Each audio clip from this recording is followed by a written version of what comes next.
Ekoromo giro kamano kuom Ramogi TV ne weche manyien saa 3 mar otieno chenro en mar oimore odiochieng' ma kawuono wantiere kod mathoth mago ma otimore e pacho kaendi. Wantiere kod mago motenore kod weche mag somo, mago motenore kod lit kod kuyo mokwako piny Kenya nyate sekta mar jotugo mago jong'wech kaachiel kod sigana ma wakelo ni tich ang'wen mar gin kanyo. Wan kod ngire Profesa Mano Ayecho Olweny intiere kama kare omiyo magi e weche ma omiyo pek. County ma Taita Taveta mapoko chulo ji state reduction kum dweche higni 2. When you go to court vitazungushwa huko mahakamani na members wanaumia. Sisi tunataka kitu ya kutoa result immediately. Na hiyo ni mgomo. Riwruoge jochiw thieth obwogo ng'anyo kaponi piny owacho mag counties ok ochulo gope mag osach jochiw thieth e thuolo ma jumbe 2. Apis jagabajet oyango ni apisas mag piny owacho ne otiyo gi omenda mathoth e wuodhe maka gi kacha kendo thung'o aguch jopiny. The severe burns led to multi-organ failure. Serikali hawakuchukulia kwa haraka ili kumuokoa. Jang'wech ma Uganda Rebecca Cheptegei manyocho tia mach kuome gi jaherane madichuo otho.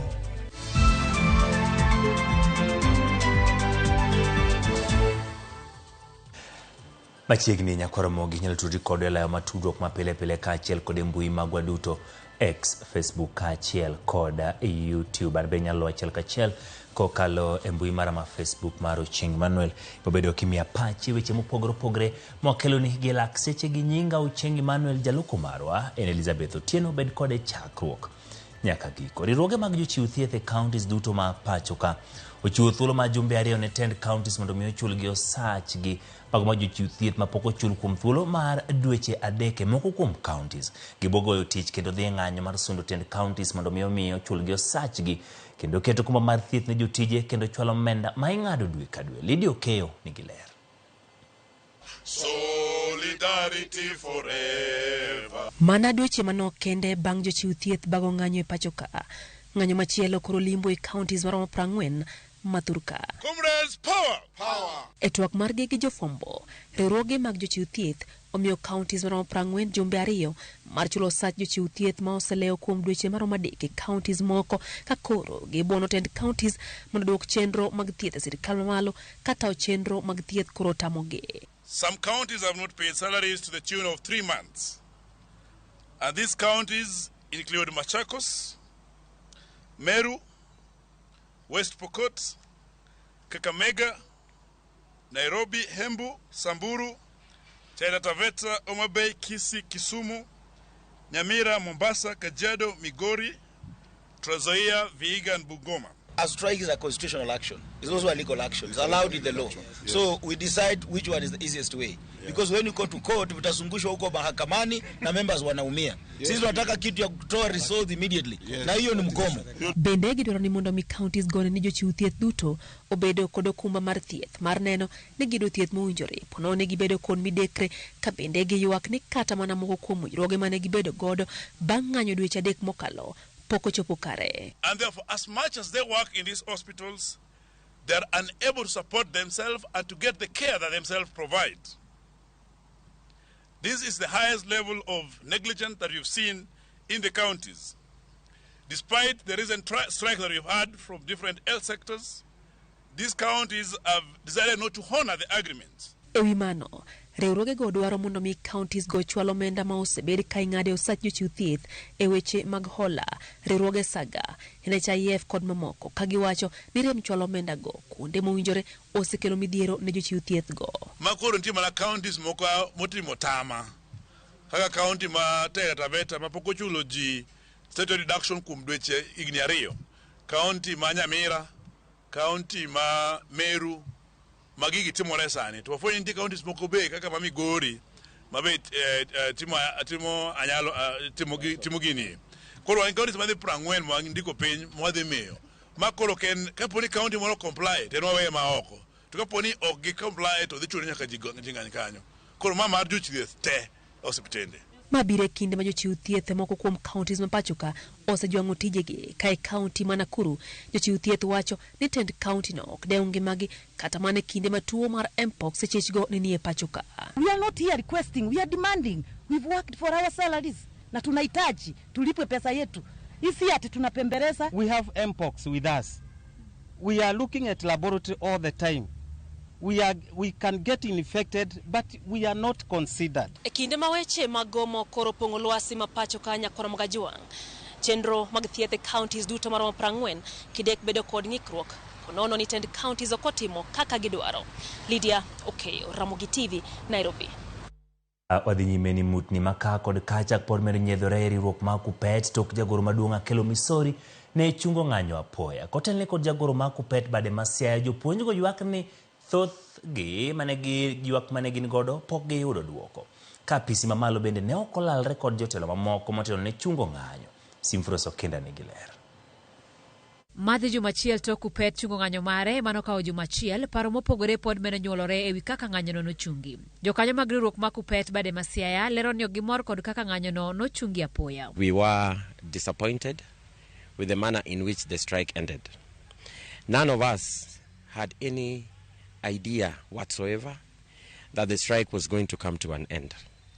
We, as the teachers of Siaya, having had a very successful demonstration in Bondo, where we mobilized over 700 teachers, we were in the process of planning an even bigger demonstration for the people and the teachers of Siaya. Kotelne kod jagoro margi Samo Pondo mabende jakanyo mar duol mar jotend riwruogno lero ne ok okawo pachgi kod kuku maduong' mar Kuppet mano National Executive Board kaka chik dwaro ka gin ne gineno mana e ute fwambo ni ochung ng'anyo. As National Governing Council, we had given the National Executive Board leeway to negotiate with the Teacher Service Commission with a view to ending the strike.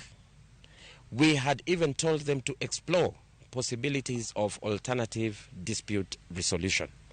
And we had given them opportunity that should they, at whatever time, even in the night, strike a deal with the Teacher Service Commission, we, the members of the National Governing Council, were ready even to attend a Zoom meeting. Opondo kata kamano lero ni giyiere kod telo margi mamalo motelnegi kod jagoro maduong' Akelo Misori kuom lalruok kod TSC kendo yudo duoko ne moko kuom achiedh nade maggi.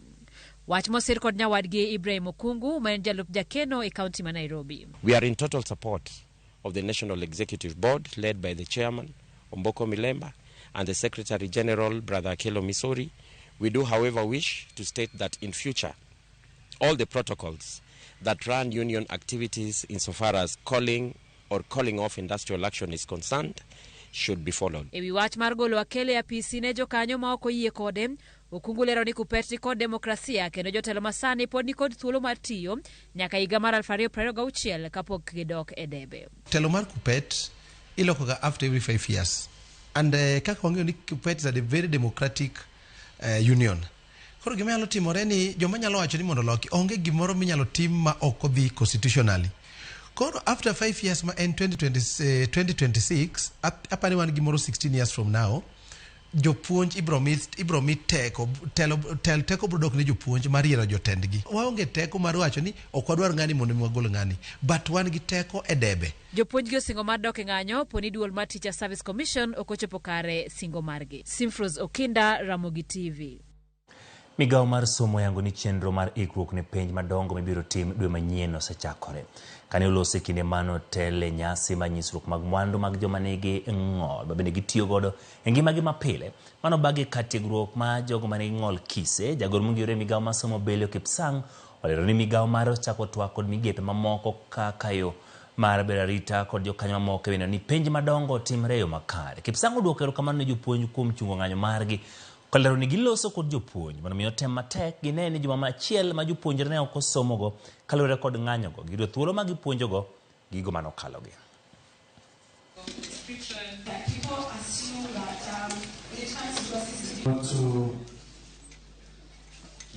And our technology tools to ensure we are preparing ourselves adequately. You must have seen on administration of examination, which starts on the 25th of October TSC, Ministry of Education, the Ministry of Interior, the Kenya National Examination Council. We have already started our engagements, our meetings, so that we make sure that the running of the examinations will be smooth and that our children will be able to do these exams in a conducive environment. We want to thank our teachers who are already preparing these kids. Apisi mar jaga budget mathur ka oyango ni omenda mane apisa mag piny owacho mamalo tiyogo e wuodhe mapacho ka kod madhi e pinje maoko ne omedore ataro mar geno ni chik mane jatend piny ogolo ne dhi konyo duoko piny omenda mitiyogo e wuodhe e pinje maoko. E lipod nonro wi kaka piny owacho mamalo ne otiyogo omenda budget mar omenda mag 2023 2024 jaga budget oyango chudo mag osara kod chenro mapile mag piny owacho ne omuonyo omenda mathoth ka omenda manok ema notigo de weche mag dongruok. George Bati mioler. Kata obedo ni tarik 2 dwe mar 10 higa 2023 jatend piny William Ruto nogolo chik ne jotend migepe, jogoro mongirore, jotend bede migepe kod apisa mamoko mag sirikal mondo ng'ad tiendgi ne wuodhe madhi e pinje maoko kaka achiel kuom okenge mag geng'o tiyo marach kod omenda mag jopiny. Ripot mar jaga budget onyiso ni chikno chal kama ne ok onyago lemo e omenda mag 2023 2024 manorumo dwe mar 6 mar higani. Kaluwore kod ripot jaga budget, wuodhe mana apisa mag piny owacho time pacho ka kod pinje maoko ne omuonyo omenda mathoth mag jopiny, ka omenda manotigo e wuodhe mapacho ka nomedore gata malo 29 kowuok bilion 14.4 e omenda mag 2022-2023 nyaka bilion 18.15 e omenda mag 2023-2024. Wuodhe madhi e pinje maoko bende ne omedore gata malo 45 kowuok e bilion 6.33 e omenda mag 2022-2023 nyaka bilion 9.19 e omenda mag 2023-2024 manyo orumo dwe mar 6 ma higani. E ripodno, apis jaga budget okoni moko kuom bede migepe mag sirikal ne obadhore kod chiwo ler ewi omenda mane gitiyogo e wuodhe madhi e pinje maoko, ka moko bende ne otiyo kod omenda mathoth mokalo budget manoketi. Gino momiyo jaga budget onyiso chich ni nyalo bedo ne chik mane jatend piny ogolo ne ok onyuolo lemo. Kata obedo ni apis jatend piny okoni ne gitiyo kod omenda maromo milion 36,647,786 e weche mag wuoth. Ripodno oyango ni apis jatend piny notiyo kod milion 57,534,259. Kama en medruok mar milion 20,886,473. Ripod jaga budget koni thoth migepe kod bede migepe nobuono chik manogol kod jatend piny kendo ting'o maloyo ji 3 e kinde wuoth madhi e pinje maoko. Ka moko bende ne omedo dhi nyime kod limbe mag dhi ng'iyo kaka pinje mamoko tayo chenro maggi kendo dwaro nitie mondo ne ni apisa duto mag piny owacho oluwore kod chikno. Ka gimenyo kaka sirikal ne otiyo kod omenda e omenda mag 2023-2024, jaga budget bende okoni omenda mathoth ne odhi e chenro mag chulo osara kod tije mapile mag sirikal ka opim kod omenda manodhi e dongruok. Bede migepe moyudore ne otiyo kod omenda mathoth e chudo mag osara kod tije mamoko mag sirikal. Oting'o duol mandiko jopuonje tich e pacho ka TSC manotiyo kod bilion 342.38, migawo mar jolweny notiyo kod bilion 154.76, bad migawo mar somo mamalo notiyo kod bilion 148.82, ka bad migawo mar thieth ema notiyo kod omenda matin e chudo mag osara kod tije mapile mag sirikal gi bilion 44.53. E weche dongruok, bad migawo mar apeyni ema notiyo kod omenda mathoth kane giketo e tich bilion 78.62, bad migawo mar tayo chenro bilion 45.84, bad migawo mar wuoth ne oketo e tich mar dongruok bilion 40.51, ka bad migawo mar weche mag kuoyo pi e puothe ema noketo mana bilion 18.25 kende weche mag dongruok. Gino mokelo penjo gimomiyo ne gitiyo kod omenda matin e weche mag dongruok, ka en achiel kuom bede migepe ma sirikal mar Kenya Kwanza oketo maino mage eno ni ochungi kaka mise mar sirikandno. Ripod jaga budget koni midhiero manorocho keto e tim chenro mag budget kaka dwarore en ndiko mar omenda madhine bede migepe mag sirikal mamalo kod omenda madhine piny owacho mag counties. E kinde ma jaga budget omenyo kaka sirikal ne otiyo kod omenda e omenda manyocha ne orumo dwe mar 6 mar higani, kendo fwenyo ni apisas mag sirikal ne ok oketo e tim kaka dwarore chik magayo wuodhe madhi e pinje maoko. Wang' koro keti ka bende apisa mag sirikal biro luwore kod chik mar wuoth mondo konye kungo omenda mag jopiny ma bang' apaka goyo chike mag omenda mane ochweyo wit oko. George Bati, Ramogi TV. Ka wadhi nyime, jatend piny Kenya William Ruto kanyakla kod jachung' e laro kom tend riwruog pinje Afrika Raila Amolo Odinga otimo romo kod jatend piny Somalia e kind jotelo mamoko. Romo ma Ruto timo tenge kod jotend pinje mawuok e pinje Afrika en mar manyo sir ne Raila Amolo Odinga motelo ne yiero mag AUC higa manyien. Walter Nyambaga nigi mathoth.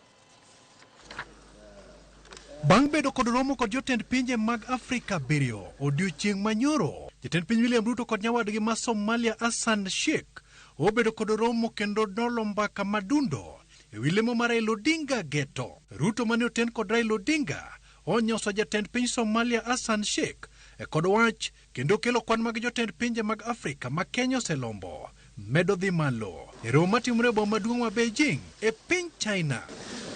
Magi timore kinde ma jatend piny William Ruto ochiwo twak kendo bang'e bedo kod loso kod piny China ka geto bero lwasi mar gero chumi malach. We all agree that China yet again is demonstrating that China's relationship with Africa is beyond partnership, is beyond friendship. In fact, it is in the realm of brotherhood. Rumo mar Kokamelo Ferepre kod ang'wen uchiwo thuolo mar manyo yore mag geto sir madhi konyo gedo mag chirni kendo yo johala mawuok China to kod pinje mamoko. Opening of the 1.4 billion people market to African products, goods and services significantly enhance Africa's contribution to global trade that at the moment is at a low of 3%. Walter Nyambaga, Ramogi TV. Kawuok e mago ma timore China ni kuom thuolo machielo kendo gai mar obila yor kojolo Gilbert Masengeli orem chopo nyim do chiw duoko e wi lal mar jo Kenya dek miwacho ni obila nolalgo. Rugo kinde LSK ne osee kuom koso winjo chik mar doho kendo ne ochuno jang'ad buche Len Mugambi mondo omiye nyaka saa 9 mar odhiambo ma kata kamano ne ok ochopo. Tulo bende ne omuoche doho bang' familia mag jogo mayango ne olal bago ng'anyo ka gikwedo wach ma jatend obila norem chopo godo e nyim doho.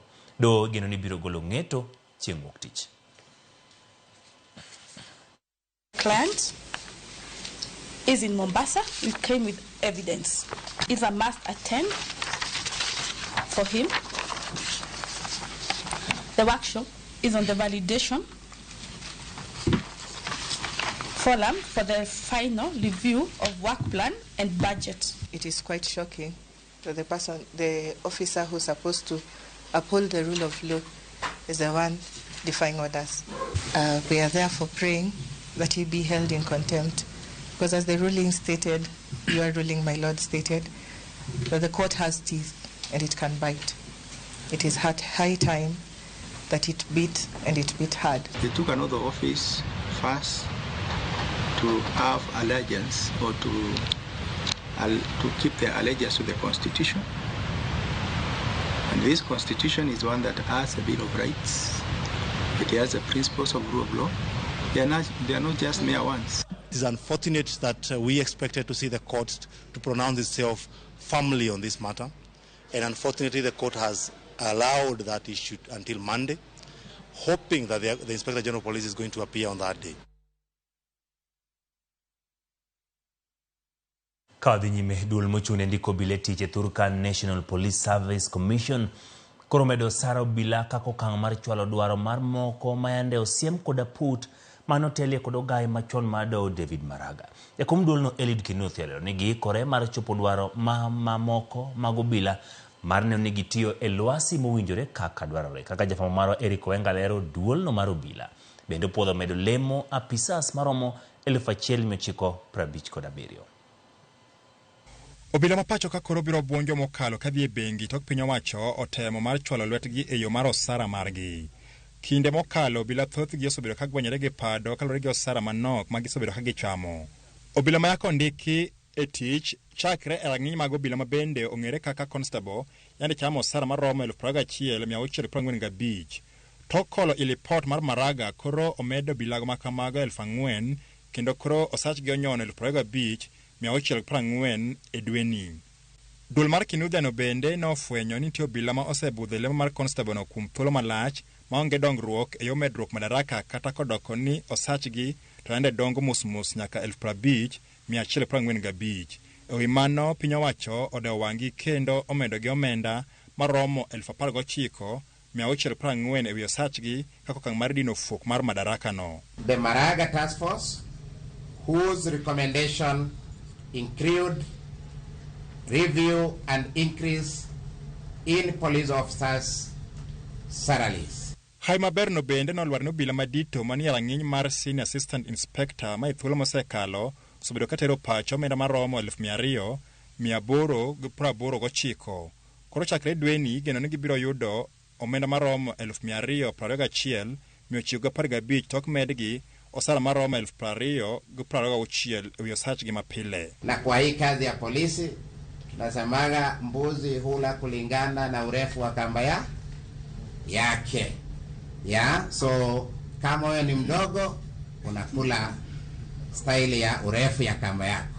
Kama wewe ni mkubwa basi unapewa pia heshima yako na Inspector Generali. Obila mosebudho elemo mar Senior Assistant Inspector General for Police tok nyal mer gi madaraka koro sani geno ni biro wuok e osara maromo 310,725 to nyaka 409,365 maeri tok mer gi omenda maromo 98,640. Bad migawo mar obila osebedo kod ng'ur e wach mar madaraka kendo bang' bedo kod lalruok obila buora no omed madaraka tok puodhogi kendo nonogi e yo makare. Sisi tumekwisha fanya uamuzi na tumempatia Inspector Generali ruhusa ya kuwasiliana na wale ambao wamepewa madaraka, na hiyo taratibu nafikiri inafanywa polepole. Remember, there are also procurement issues of the insignias and the right badges, so gradually they will be communicated, all of them, if any of them have not gotten his letter of promotion. Moko obila osebedo kod ywak ni chenro mar medo gi madaraka kinde duto itayo e yo ng'eruok gino mane kinudhi okiro ne lwete. People who are perceived to be well connected, all people who are perceived to be favored. This job, Kamore, there is nothing like that. It is your effort and performance. Gesani nitie obila moheo 600 manie piny Haiti chenro mar kelo kwe, kata kamano anyuola magi moko osebedo kod buok ka giywak ni giwinjo matek kaluwore kod leo mar osara magi. What was agreed as allowances for the officers serving in Haiti mission specifically have also been paid up to date for the lot that went, the first lot, and the lot that went the second lot. This being a foreign mission, there may have been a few teething or few startup problems of currency accounts and all that. But these have since then been resolved. Eric Owenga, Ramogi TV, Nairobi. Kwa Ramogi rokamano komedo kete Ramogi TV chenro maro imore kik dhi mabor kaw yo matin waduogo kod mathoth.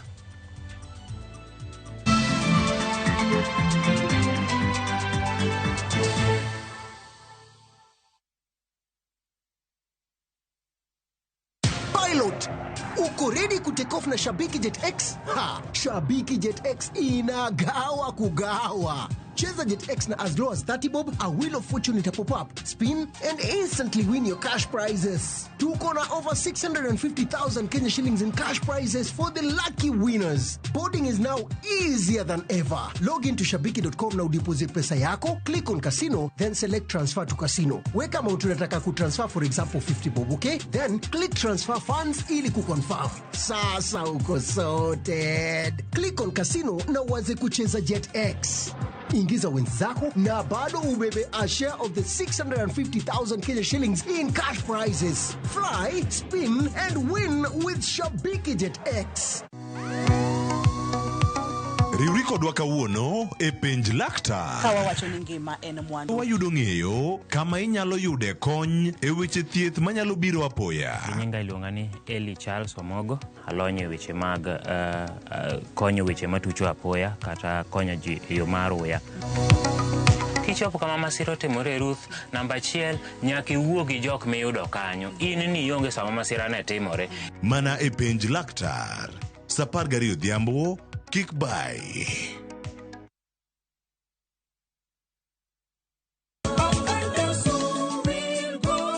Sabatoni wabiro bedo gi nyasi makende mar bedo gi yie.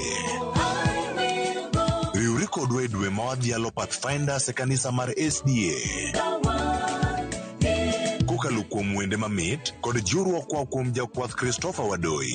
Mich ma Nyasaye osemiyo kaka nyithindo onego wang'e ni warito gi yo machalo nadi nikech odiochieng' makiny gin ma gibochungo ka gitimo gigo madwaro. Ikijwang' Sabato makende ni Injili ngima Sabato saa 2 okinyi.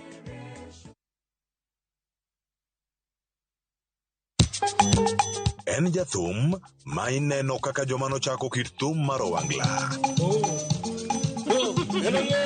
Kendo thoth jothumbe Owangla nokalo kuome. Lakini aningeni samini bazuma ze najichwadi tu. Thum pod ringi rembe. Kunyoke la jeme jere ndara nyapigito na dunda o. Jack Nyadundo. En kod puonj mathoth e wi loso thum mamako piny kod sigana mar Ohangla. Watimu matek culture wani kiklal. Ei dalane man Nyahera e kaunti ma Kisumu. Yes, sasa huyu ni demu ya mine. Kendo mbaka pek e ng'e jothumbewa. Ana nyombo at the age of 18 years. Tich abishni chakre saa 2 okinyi e Ramogi TV gi Solomon Atito Kafaya. Kik bai.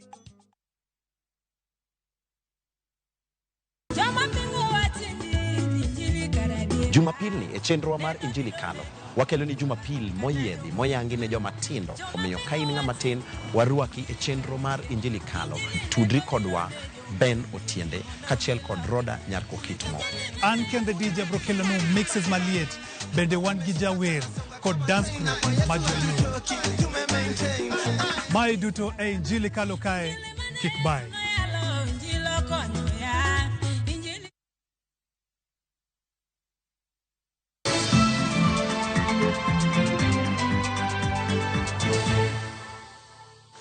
Nyakwaramogiro kamano kumedo kete e Ramogi TV. Chenro mar oimore. Jodak e gwenge mag Witembe sub-county ma Kuria East dwaro mondo piny owacho oduoki kambi mar obila mar Majoni mane ogol e gwengego. Giwacho ni bedo mar obila go kanyo emosemiyo gi arite kinde ni mayuaro pod nitiere e tong' mar Kuria East e kaunti ma Migori kod Transmara e kaunti ma Narok. Jo Juma miwaler. Yuaruok mar lope malach goingo ekas 50 e tong'no mar kaunti ma Migori kaachiel kod tong'no mar Narok e gwengego mag Ang'ata Baragoi maidore e kaunti no mar Narok kaachiel kod Gwitembe maidore e kaunti no mar Migori ok en gino mawendo. Higni osekalo maloyo 10 ka yuaruok e kind oganda gwengego mag Ang'ata Baragoi kaachiel kod Gwitembe dhi nyime ka otende kod loni ma ilaro. Yuaruok ka otende kod lope gi milaro osebiro ka jimbore ahinya e kindeno mabende kod ipidho cham. Wera ni oganda wegego mag Ang'ata Baragoi kaachiel kod Gwitembe koro laro ng'ama koro pithe lopego ma ilaro. Okenge mathoth moting'o keto bile gwengego osebed ka iketo matieko ruok mar loni ma osekelo thoge hinyruok mag oganda kaachiel kod kata kethruok mag mwandu. Kata kamano kwe koro pok oduogo. Tulimweleza Rais wa Jamhuri wa Kenya Dr. William Samoei Arap Ruto kwamba tuko na shida mpaka. Mimi niko na matumaini it will be addressed. Wapate uhalali na haki yao ya lile shamba kupitia court process. Seche ma pod ing'iyo yorego mag tieko ywaruok e tong' kaunti ariyogi, jodak e gwenge mag Gwitembe e kaunti ma Migori koro kwedo okang' mar piny owacho mar daro kambino mar obilago mag Majoni kata GSU e gwenge mag Makararangwe ma osebedo kamiyo gi arita. Na kile ni kituo ambacho kilikuwa kimesajiliwa. Vile walipelekwa pale kulikuwa na shida. Sasa vile wamehamishwa kutoka Makararangwe, shida nyingi itatokea. Naomba kupitia kwa ngazi yako utusaidie tuwe na kikosi kingine pale Makararangwe. Sasa mimi kama gavana wenyu pamoja na waheshimiwa tuko nayo hapa, tutafikisha hiyo ujumbe kwamba maaskari hata hapa pia wanahitajika na wale wa juu huko wanahitajika kule juu ili tuzidi kuwe na security ama usalama ambayo inatufaa. Kamishna mar kaunti ma Migori Mutwa Kisilu wach ni kambino mar obila mar Majoni mayando kete gwego mag Makararangwe ogol ka otenore kod yore mayando bilago mag Majoni tiyo ge gwengego. Kisilu kata kamano wacho ni chenro mar keto kambi mar obila e gwengego dhi nyime. Maling'ling' yango ni kwan ji maromo 8 osenegi kod obilago mag Majoni mande nentie kambino mar Makararangwe e kinde ma dweche adek mokalo, kabende ma emomiyo koro dargi e gwengego. Jalup gavana ma Migo Joseph Mairi wacho ni gisedo lipot ni piny owacho kawo kalo kuom migao mar rito e pacho kae chano gero kambi manyien mar obila mar Majoni e tong' mar kaunti ariyogi mondo koro kel kwe, ka dwaro margi en winjruok koro nyaka ketie e kama idhi keti e kambino. Wale jeshi kupelekwa huko Gwitembe ilikuwa ni unilateral decision na watu kuamua waende huko. Kupitia kwa ofisi yako, Your Excellency, ningekuomba you reach out na kwa gavana wa Narok, muweze kuongea na yeye na wewe mkubaliane hiyo security ya huko juu, hiyo kampu inawekwa wapi. Isiende iweke kwa mashamba ya watu ambao ni yetu ambao tunalima, alafu waweze kuanza kutusumbua. Ngoja mkae chini muelewane, wakikaa hapo kazi yao ni gani, si kwenda kusumbua wananchi hapo, ili waweze kusaidia hapo watu wetu walime mashamba. Kutane wale watu wa Rift Valley na hao wa Nyanza, tuwe na mwafaka jinsi wale maskari watakaa pale. Jodagwengo mag Gwitembe subkod ma Kuria East dwaro mondo koro piny owacho koro ng'iyo mar kelo kwe e tong' kaunti ariyogi, ka giwacho ni riwruok ma kinde ka kinde oskelnegi lal mathoth. George Juma, Ramogi TV, Migori. Jaod bura ma Kimilili Didmas Baraza ochwalo paro mar yango jodongo mag dhoudi kod gwengegi e chik mar Kenya kendo yango ting' ma gin go mondo mabed machal e Kenya mangima. Ka olosi nyim komiti mar od bura mar budget, Baraza medo wacho ni bang' pend chik iyangogi, jodongo go dhi konyo winjo buche matindo tinde kind jopiny, wach ma dhi duoko piny dhungruok mag buche doho. Kata kamano, paro ma chik no witoko paro mar miyo jodongo chudo ma dwe ka dwe. Baraza wacho ni jodongo go ibiro miyo thuolo mar yudo kony mar omenda kowuok kuom riwruoge mochung' kar kendgi kata jochiw kony. Chik no bende dhi yango kaka ibiro yiero jodongo mag gwenge kaka inyalo gologi e apis kaachiel gi rang'iny madwarore. What I seek to cure, Honorable Chair, is to provide a framework under which the leaders of our clans can be recognized by law. There is a criteria that the members of their clan will follow when they are appointing these leaders of our clans, Honorable Chair. And what I want also to do is that I want to remove that clause that requires them to be paid a stipend of 10,000 per month, and we should replace it with they may solicit or fundraise funds, meaning that they can be well-wishers can donate their money to their clans, NGOs can donate their money to their clans, they can find their own alternative way of soliciting for funds. I made this decision in line of our economic time that we are speaking today, and also not to put a stopgap to this bill because of it being a money bill. And I think even from our budget committee, when we go around on public participation, mostly these village elders are the ones who come in and actually also make sure that others come in. When we finish this meeting, informally, or we have to give them transport, some stipend. So to me, I think that if the amount that is supposed to be paid to them is reasonable and will not give us any issues in the budget, I think I support. Nyasi maralam ne ngire Kawango Agot manawito ngema katika parko da biro dwe mokalo ne udhi nyime kanisa ma St. Stephen's Cathedral ACK Milimani Kisumu motelo ne chendo mare ik mare chengeso. Alamno mane otele kod jodolo ma kanisa no noyo kama senindo ngire Kawango ne opar kod familia ne osiepe kod jogo mane otiyo godo kabe no par kaka Nyanza mane jahera mang'won mane oketo dwacho ganda nyime mane onge kwede mora mora. Ringre Kawango ne oduoke karka ringre ma Aga Khan Kisumu kuma kiny tarik 6 ne gole tere dala Bondo kuma kop mare mogik biro timore ngeso tarik 7.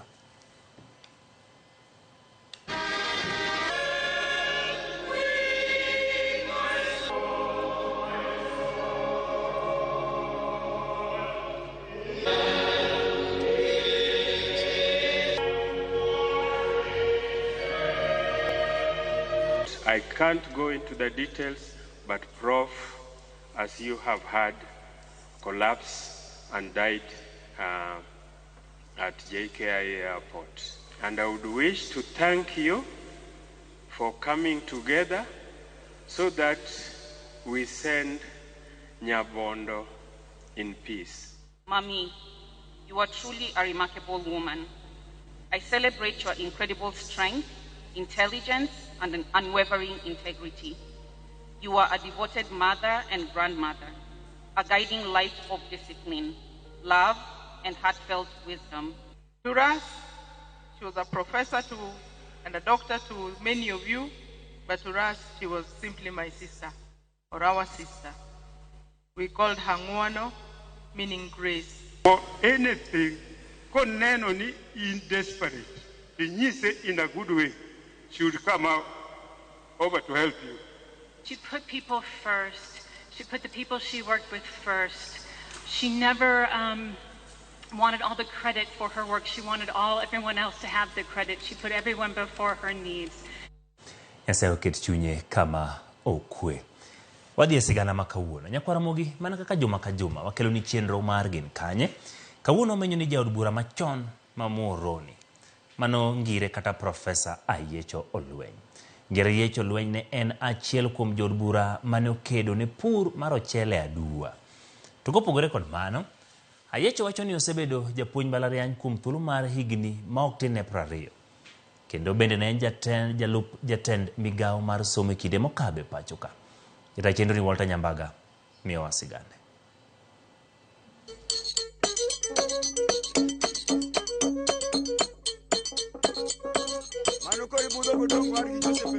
Profesa Ayecho Olweny.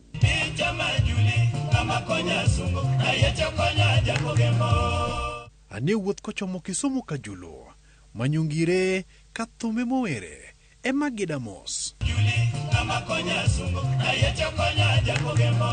En jal ma isewinjo kigwele waya kod jothumbe. Kata kamano, e higa mar 1961, Ngire Ayecho Olweny nochako sikunde Magare. 96 to wane machake somo Magare. Wane mokwongo timo penj ma CP 1967. Kora kalo madhi Nyabondo. Kora Nyabondo badhi atime form 1 nyaka form 4. To luonga e haya moro na Mukura. Madhi atime form 5 ku form 6. Kendo nodonje mbalariany ma Nairobi. University of Nairobi luonga somo degree mar Bachelor of Science in Agriculture. Mana somo so makanyo katiko 1978 tiko somo mar agriculture. In fact, natimo maber. I was the best final year student. Mano miya nyaka mich. Ni luongo ni Gandhi Smarak Award. Ayecho noyudo tich bang' hapelwar. Koro University of Nairobi kana yin koro waketi staff development. Jo animal science kana jo isomno kaka ipidho dhok. To jo soil science kana yin odo keti ng'iyo lo. To crop science kana yin odo keti gimiluongo ni plant breeding. Ko plant breeding ni mana dhi. Koro timo plant breeding mass of science. Katieko magina na tieko maber ni to gikone in ko wacha kuom scholarship ma PhD. Ayecho noyudo sir mar dhi e somo e pinje mag Amerika e rang'iny moniang' mar baro somo midendo ni PhD.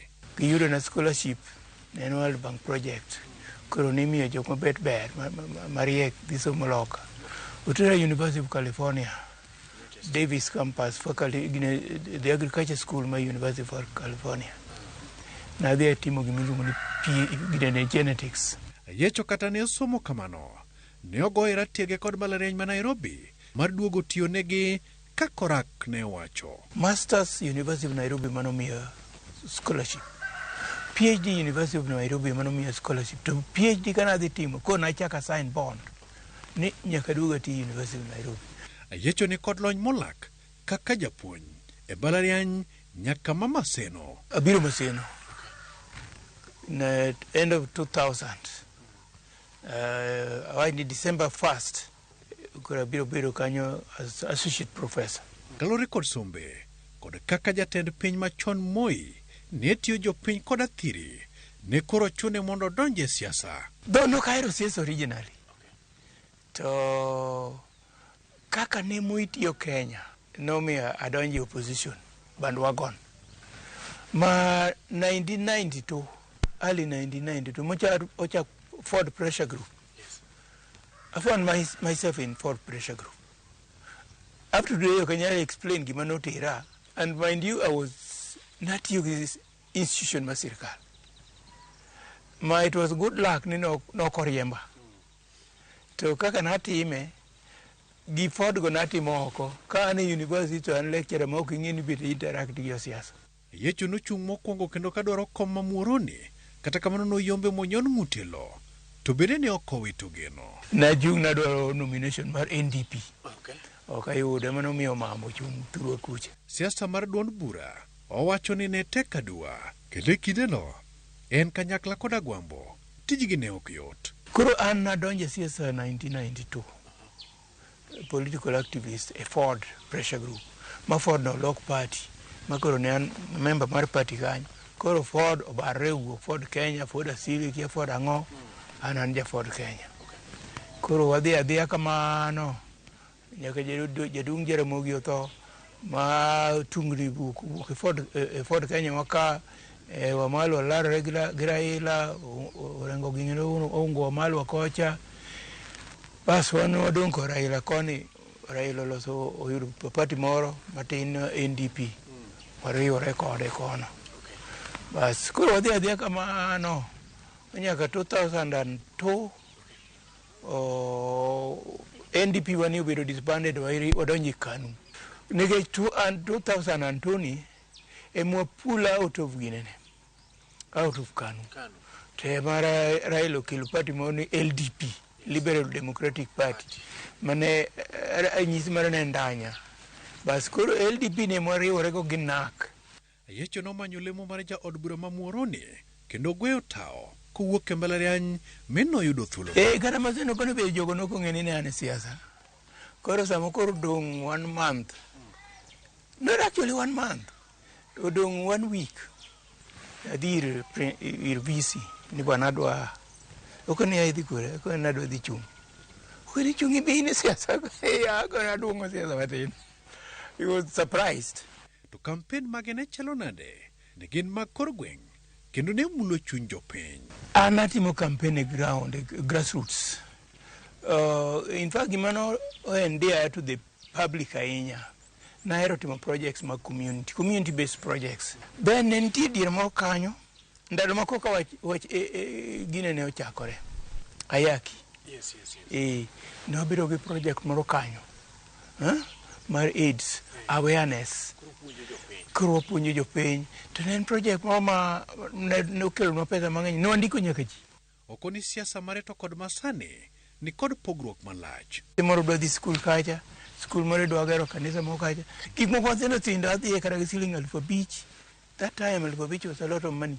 Olwenyo wacho ni ting' mare kaka ja od bura ne rango chenro mag michele kendo ne miyo nindo ok nyal tere. Gima nomiyo michele no collapse ne onge pump, water pump. Okay. Bas minister kweni ni bwana aero rice scheme no collapse more than 5 years ago. To sirkal mano ken project ma sirkal. Ndiye gik mana agombo timo if kadipo na bedo the third term. Na dongi siku na berio mane po agero. After doing onge ngamose middle school on top of 27 managero, but I still had 7 my secondary. Ne angi technical institute. Manone goger ni jo muron. Professor Olweny owacho ni omor kod kit tije kaka jalup minister mar somo e kindeno. Koro kanyo bende ko wachako duogo bede sirkal kendo. Ema noduogo oketa an assistant minister in coalition government. Generally we improved the standard of education, at least in Nyanza. Me, I was mainly focused on Nyanza never improve. Standard of education on the malu. Performance, staffing, jopuonj, things like that. To ere kaka Jerry Jalamo ne ogwele waya. Jerry Jalamo oyudo accident akikurewa ugona simu. Kuro apana, I gave him some little money, maybe 1,000 or 2. Then jimoro awuk mazeno kae adidala. Takalo badala ikema tana neko ninde bathot. Tachuna kono mera no ini ne bathot.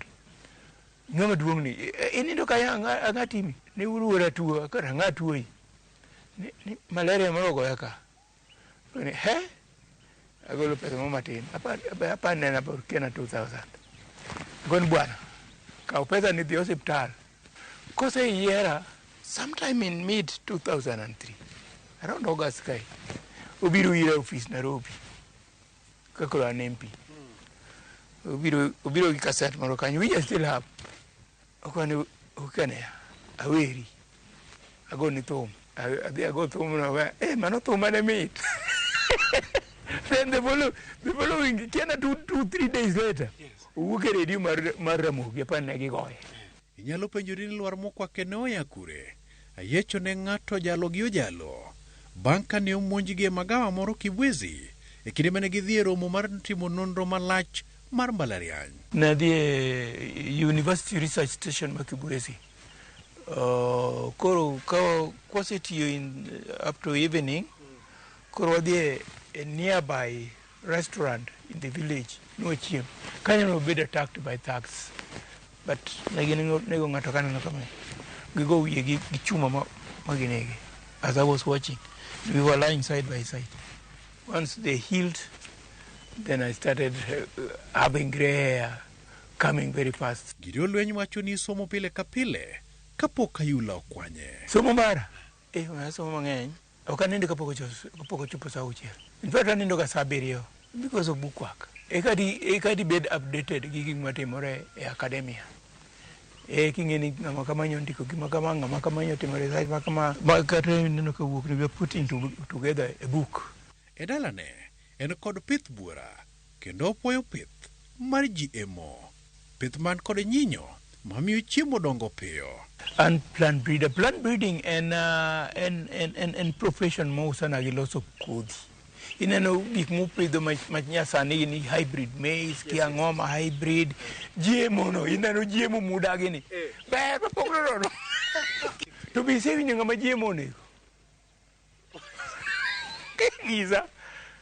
En kod kar pith magwen kendo bathe en kama ibiro ket mar miyo gi chiemo to kanyo bende ma ibiro lonygie kapok ousgi ne jonyiewo. Puth oduma kanyakla kod majan chae to kod maembe bende ni ka machiwo thuolo mag tije ne ojende. Wan gi bando chiemo, wan gi nyanya chiemo, wan gi poi chiemo, wan gi sweet potato chiemo, gik mang'eny. Nyisa ng'ama nosechamo bando ma chiemo motho.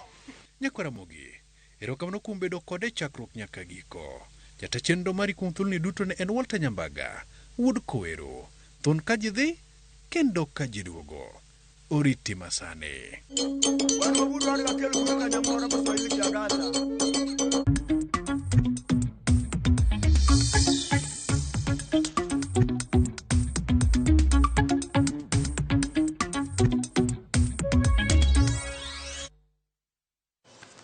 Erokamano Walter Nyambaga. Thuon ka ji dhi thuon ka ji duogo. Adhi e weche mag ohala. Jalup jatend piny Kenya Rigathi Gachagua onyiso tend counties duto mapacho ka mondo miyo kadh chike mabiro miyo jo ohala matero mwandu mopogore opogore counties mag Libamba kik yud pek mar osuru e counties go. Kane loso Mombasa seche mano yawa yanga nyasi ma nyisruok ma Mombasa ASK show, jatelo no koni na yanga ni jo ohala osebedo ka chulo osuru makore lach ne tend counties mag dhiye. Gino makidek thiro chenro mag ohala kawo kang mapiyo. Seche go jotelo kadwadh na mchumbi kotelne kod gavana ma Mombasa Abdulswamad Sharif Nassir okwayo piny owacho mondo kik yie kod paro mar chik ewi pok mar omenda madwani kwano omuom mosebed kichwalo ne counties oduok piny. On a Kenyan farmer in transit counties hampers trade. Our counties need to harmonize tax laws to facilitate smooth inter-county trade if we have to put more money into the pocket of the farmer. On the other hand, with our counties being largely dependent on agriculture and exploitation of marine resources under the blue economy, creating linkages to profitable markets through farmer-focused technology will ensure produce reaches the market on time. Division of Revenue Bill iliregeshwa katika bunge with proposals ya kuwa iweze kupunguzwa from 400.1 billion to 380 billion. Jambo ambalo kwamba Council of Governors, magavana wote wanaleta utetesi kuhusiana na jambo hilo. tayari ametumiwa message ya kuwa wafanyakazi manasi wake wanataka kuangalia mambo ya kugoma. The smaller counties stand to suffer a lot. Vile ambavyo watu wa majani chai na kahawa hupewa mikopo na pesa kwa serikali, hata sisi wavuvi wetu wapewe pesa kama vile wanavyopewa wengine ili waweze kujiendeleza. Wadhi nyime jatend migao mar teko kod modhi Opiyo Wandayi okoni piny owacho keto kenge mongirore ma biro reso kendo duoko teko stima e seche machuok kapo ni stima olal. Wandayi mane otimo limbe log tich mar kambi teko stima KPLC bade ma Juja omedo ni kuo mar mwandu keyo stima en midhiero kendo jokuoge ma kamago biro kawnegi okenge mager mag chik. I am confident that these measures that we've agreed upon with the board and management of Kenya Power, if implemented to the fullest possible extent, will have a very, very positive impact in terms of the capacity of the institution to deliver on its mandate, to execute its mandate for the benefit of the people. We put a lot of emphasis on the menace of illegal connections. I want to appeal to the public generally to first and foremost understand that it is unpatriotic, it is illegal, and indeed risky for one to engage in illegal power connections. I want to appeal to the public that it is more beneficial not only to themselves as individual consumers but also to the country as a whole. Bang' rochruok mag weche ohala e dho wath Madunga e kaunti mar Kisumu kaluwore gi pong' mar nam Lolwe, johala e dho wathno koro mor kaluwore ni chenro mag ohala chako chier bang' nam Lolwe dok e wang'e. Rochruok ma kamano giwacho ni nokelo lal kendo riembo thoth welo kama kuom johala e dho wathno bende nodar kendo kelo lal e thuolo mag tije. Kata kamano gimor gi kindeni ma giwacho ni kwando welo koro dhi nyime kamedore kendo chenro mag weche ohala e dho wathno medo nyago olemo. Gin gi geno ni weche limbe biro medo jiwre e alwora ma nam Lolwe ahinya to e dho wathno kaluwore gi chal mar lwasi makare.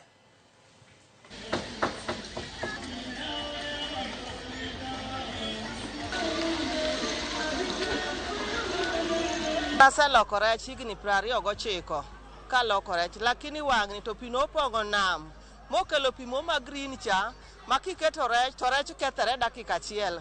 Makidhi uso ni ng'ato rech to wacho ni rech okethe to rech to biro ka ngima to pi ma green ema ne ketho rech. Wanyalo nyiso welo ni pi mane green cha ema ne ketho chiemo, emomiyo chiemo ne biro karach, to sani to rech biro ka ngima.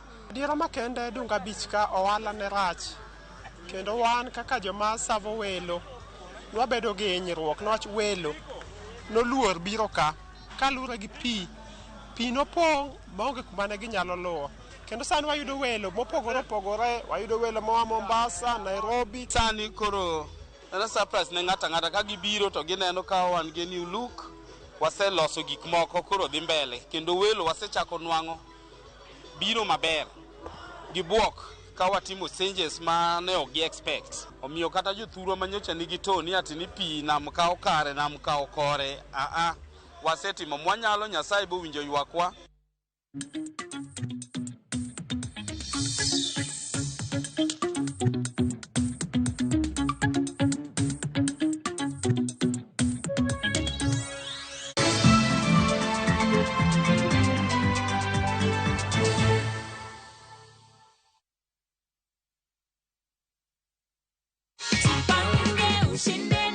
You truly are the winner of 50,000 shillings, courtesy of Jipange.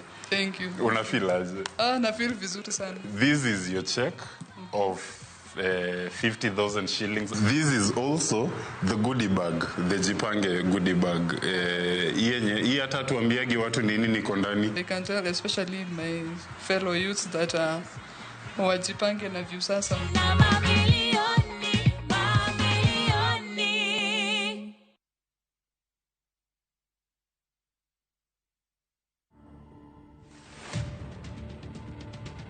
Beautiful, extraordinary, wonderful woman to be with. I could have bust my gun, but I won't. We've been smoking herbs from a very long time now. See me floating on cloud nine, dancing on the rainbow. I could have been, I love me,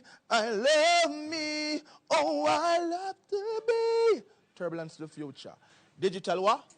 Bang, bang, let your rise. To watch this story and more, download the Citizen Digital app today. Kenya's #1 app, Citizen Digital.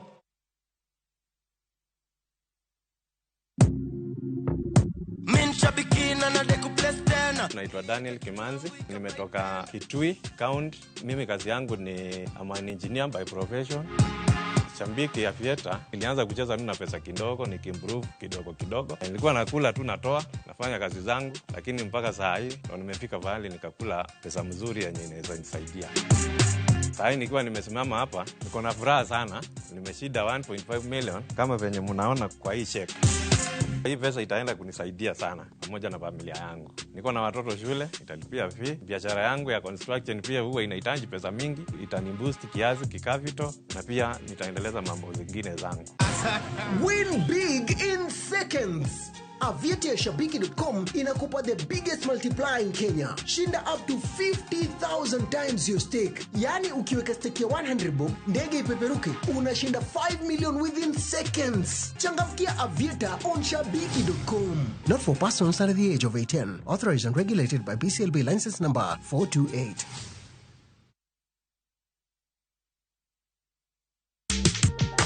Set it, pick up. Yo, nyakoromoge juan geso ni endi echelo bilo bonito mdagmo rwakelo ni DJ Maplans on the ones and twos. Awe, shoho langana yo west. Kachel for the humble muziki. Soko pogegi mano nyakoromoge juan mwadi kelo ni Cartoon 47 and of course the BCB band. Kani ando kucha pokor kwa. La Voix dance. This Saturday, Samuel Tia, nige ni chape ni setie ni shande goja mapikin baka lale anguka nayo twende down niche down kwa carpet